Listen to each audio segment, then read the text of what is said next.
Final words. Okay. Wala, I have no final words, but thank you.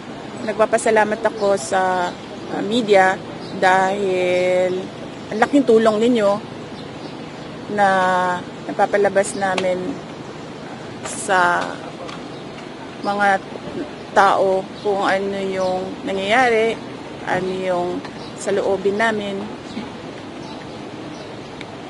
But really, yan yung paulit-ulit na sinasabi ko kanina sa police ba.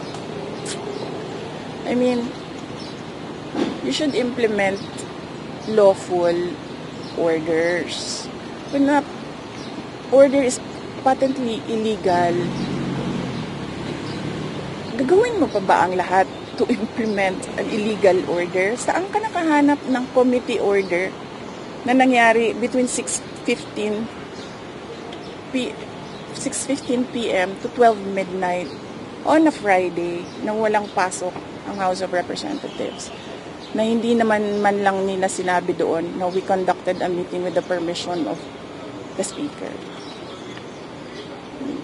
And look, pagdating ko doon, hindi mo man lang alam kung sino yung kakausapin mo kasi wala yung Sergeant at Arms.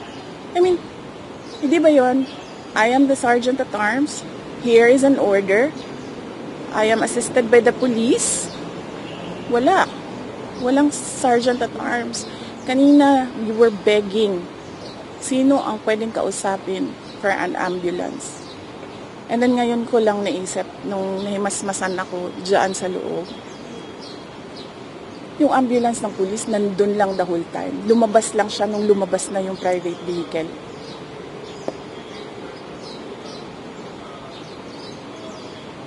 I mean, anong klaseng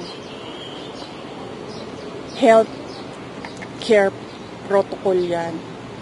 There wasn't even an emergency protocol. Wala kaming makausap.